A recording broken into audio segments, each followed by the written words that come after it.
The Morrison family's annual shareholder meeting was scheduled for 10 a.m., but my brothers had cornered me in the conference room at 9:15. Classic Marcus and John, always thinking they could intimidate me when no one else was around. Just sign the papers, Kate. Marcus pushed the documents across the mahogany table. Make this easy on yourself. I studied my older brothers.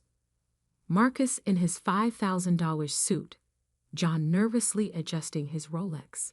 They looked powerful, successful. The perfect heirs to Morrison Technologies. But I saw what others missed, the desperation in their eyes. Why now? I asked quietly, though I already knew. After 5 years of ignoring my shares in the company, why the sudden interest? John glanced at his phone again, the 4th time in 10 minutes. The board meeting's in 45 minutes. Sign the transfer documents, take the buyout, and walk away with $2 million. Generous offer. Generous? For 25% of a company worth billions. I suppressed a smile, thinking about what they didn't know. What they'd never bothered to learn about their little sister. And if I refuse? I kept my voice neutral, years of practice hiding my thoughts. Marcus leaned forward, his facade of brotherly concern slipping. Then we'll make sure everyone knows about your problems. The board won't want a mentally unstable shareholder, will they? Ah, there it was. The threat they've been building to. 5 years ago, they'd used my breakdown after Dad's death to push me out of operations. For my own good, they claimed. The perfect excuse to sideline the sister they'd always underestimated. My problems, I repeated softly. You mean the 6 months I took off to grieve our father? While you two were fighting over his office before his body was cold. That's not, John started, but his phone buzzed again. This time, his face paled slightly as he read the message. I knew what it said. I'd orchestrated every message he'd received this morning. Something wrong? I asked innocently. You seem nervous, John. Sign the papers, Marcus snapped, patience wearing thin, or we'll destroy you. Every mental health record, every therapist visit, every medication. By the time we're done, you won't be able to manage a coffee shop, let alone hold shares in a tech company. I checked my watch. 9:20 a.m. Right on schedule. Interesting threat, I noted. Especially considering what's happening right now at Quantum Solutions. Both brothers stiffened. Quantum Solutions was our biggest client. $1.2 billion in annual contracts. The cornerstone of Morrison Technologies' success. What are you talking about? Marcus demanded. My phone rang. I'd programmed this call weeks ago, timing it perfectly. Excuse me, I said politely. I should take this. I hit the speaker button. Hello, Ms. Morrison. A familiar voice filled the room. This is Richard Chen, CEO of Quantum Solutions. I'm calling to confirm our new exclusive partnership agreement. Marcus lunged forward. What partnership? Ah, are your brothers there? Richard sounded amused. Perfect timing. I was just telling our board how we'll be transitioning all our contracts to Kate's new division. After all, she's been handling our real development work for the past 2 years. The color drained from my brothers' faces. What? What is he talking about? John whispered. I pulled out my laptop, opening files they'd never bothered to check. Remember when you sidelined me? Suggested I focus on small projects while you handled the real business. Screen after screen showed successful projects, hidden innovations, quiet deals I'd built while they were posturing in board meetings. Those small projects? They're now the backbone of Quantum's entire operating system. The innovations you've been taking credit for. All came from my team. The contracts you're so proud of. They have my signature, not yours. Impossible, Marcus sputtered. We run this company. No, I corrected him. You play at running it. I actually built something. I opened another file. Emails, contracts, development plans. 2 years of careful work, hidden behind the facade of a mentally unstable sister they dismissed. While you were busy threatening me, Quantum Solutions conducted a security audit, found out who really developed their technology, who actually delivered results instead of empty promises. Richard's voice came through the speaker again. Kate, the transfer is complete. All development contracts now run through your division. Exclusive partnership, as agreed. Thank you, Richard. I smiled. I'll see you at the board meeting. As I ended the call, Marcus grabbed the buyout papers, hands shaking. You can't do this. We control the board. About that, I pulled up one final document. Remember when Dad restructured the company before he died? The shares he left in trust. John's face went even paler. The neutral trustee was appointed by me. I finished. Dad knew what you two were. Knew you'd try to push me out. So he made sure I had protection if I could prove myself worthy of running his company. The screens around the room lit up with project data, client testimonials, and financial records. 2 years of hidden success, revealed all at once. The board meeting starts in 30 minutes. I stood up, straightening my jacket. They'll be very interested in learning who's really been driving this company's innovation. Who really secured our biggest client's loyalty? We're your brothers. Marcus tried. Desperation replacing threats. Family. Family. I laughed softly.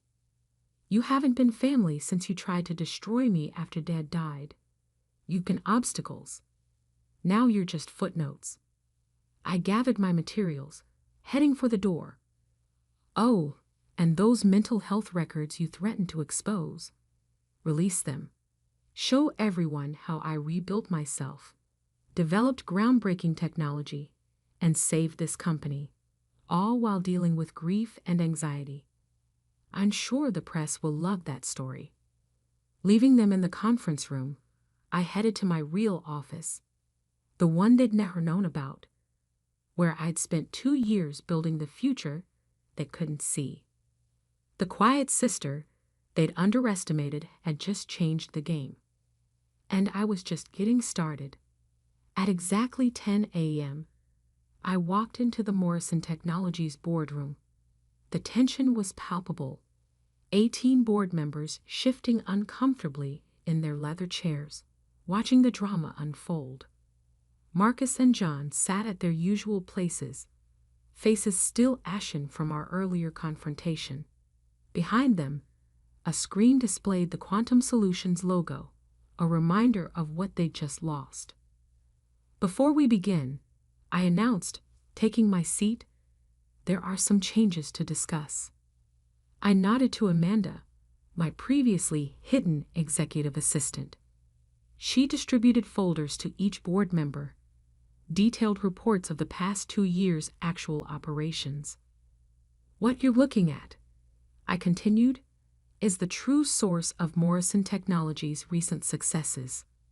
Not the public projects my brothers have been taking credit for, but the real innovations that have kept this company competitive.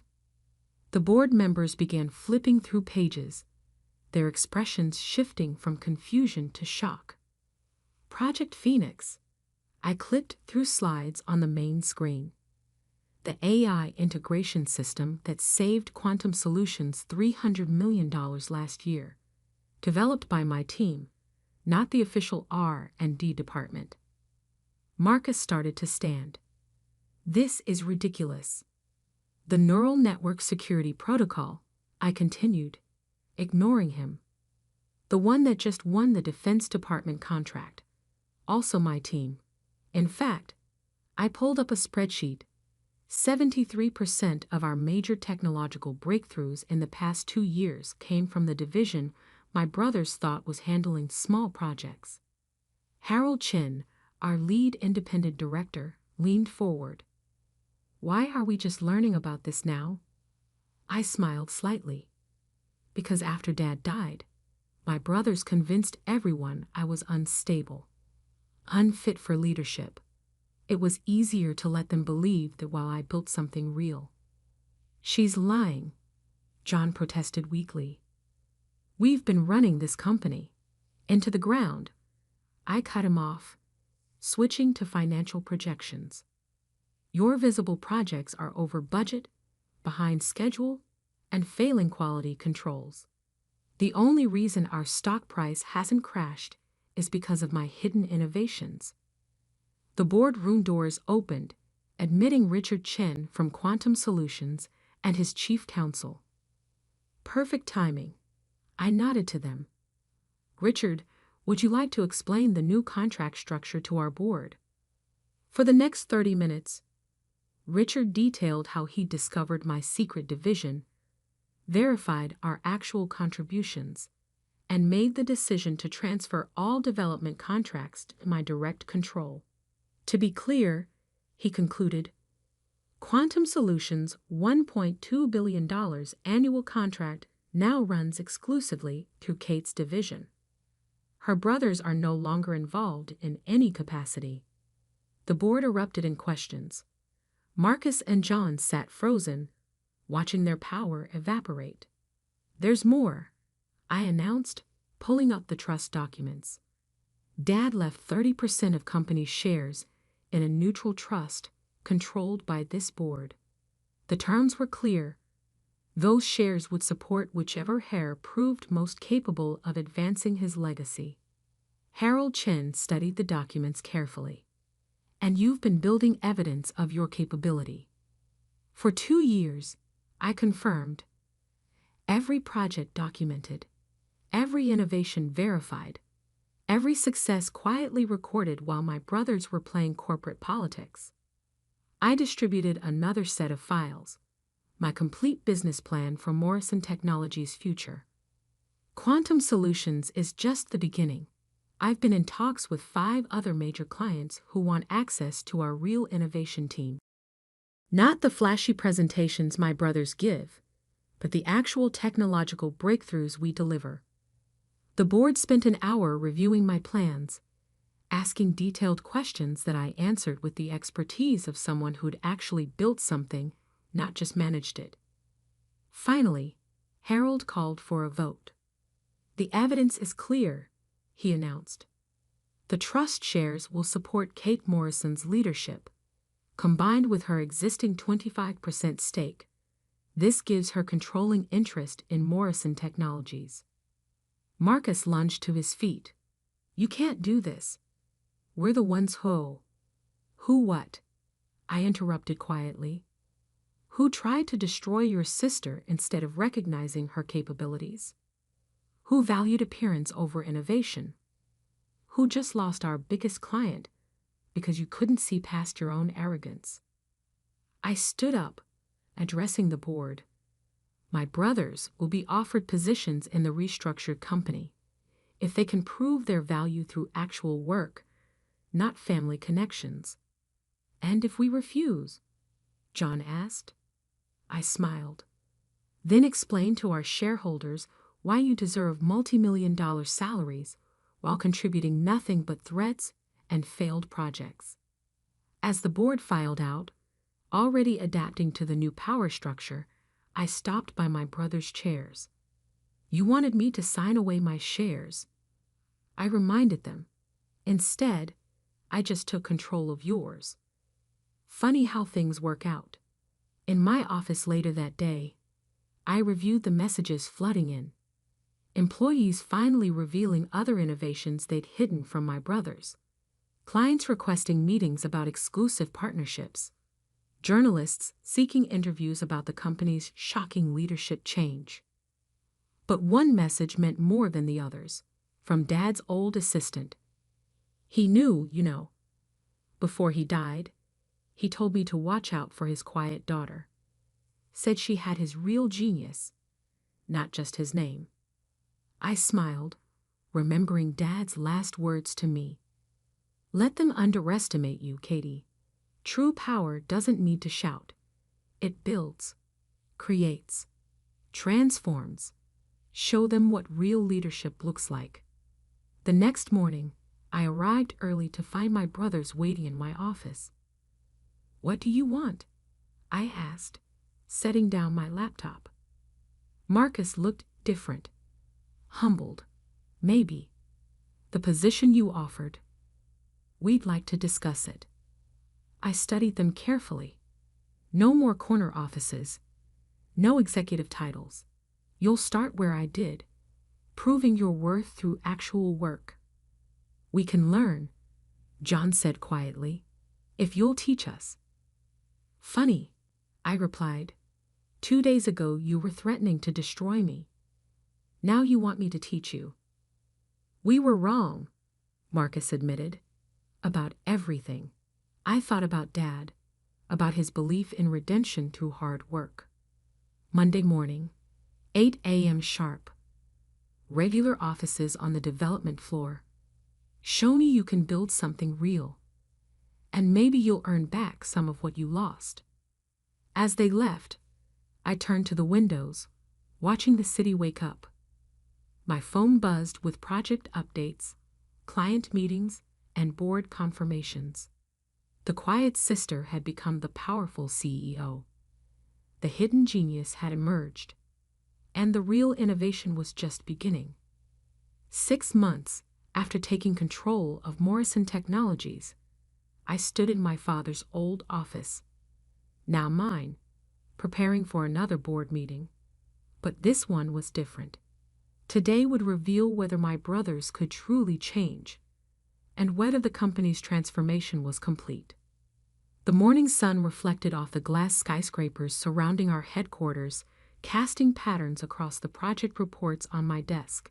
Each page told a story of revolution. Stock price up 45%. Market share increased by 30%. Innovation patents tripled. Employee satisfaction at record levels. A knock at my door preceded Amanda's entrance.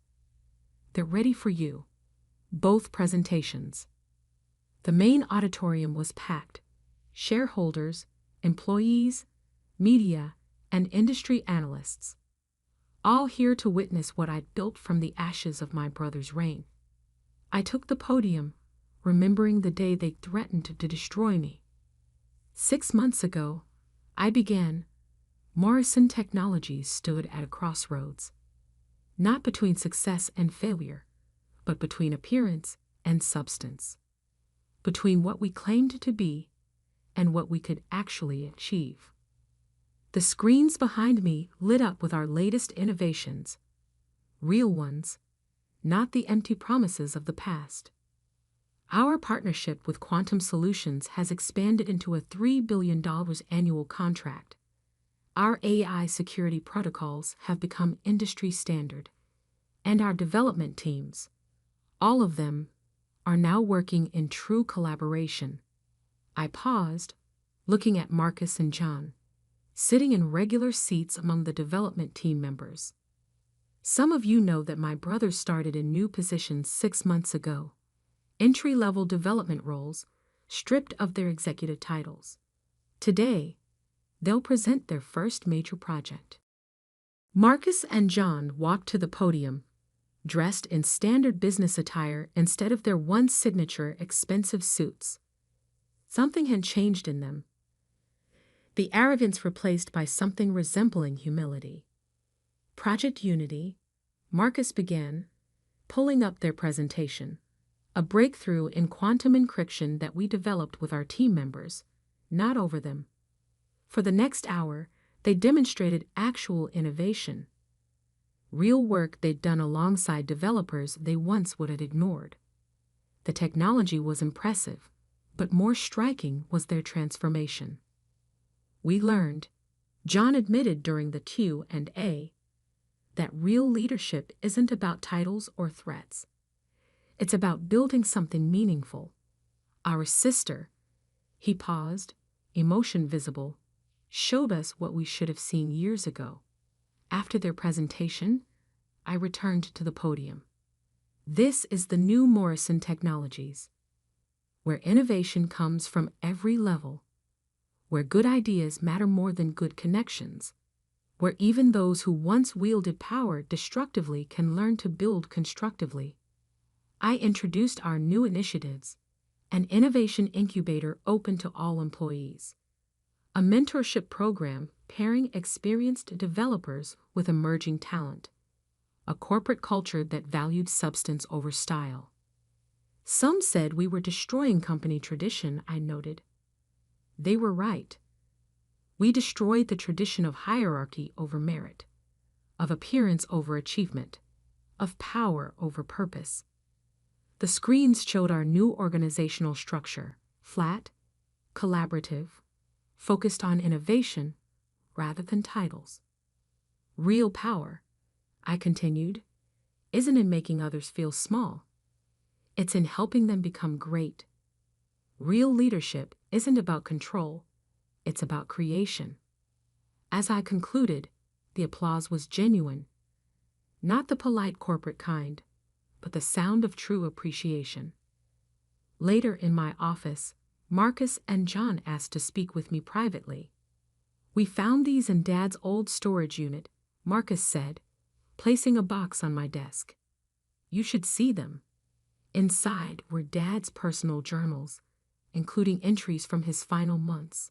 His last entry struck me deeply. Katie, my quiet warrior.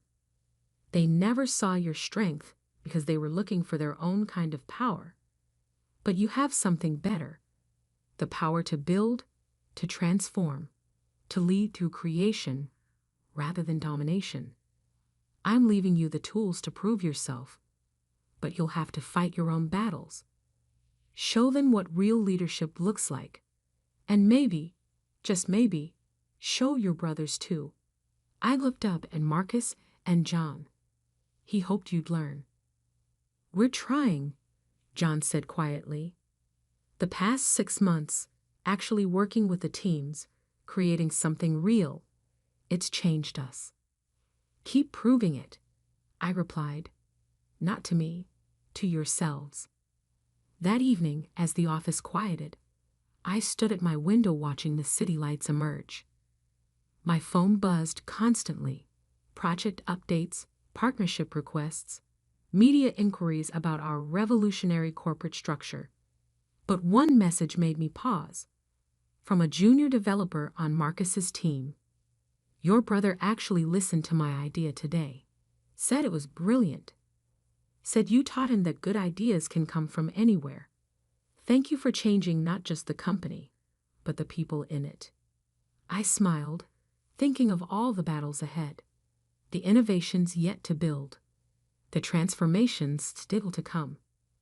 My father had built the foundation. My brothers had nearly destroyed it. I had transformed it.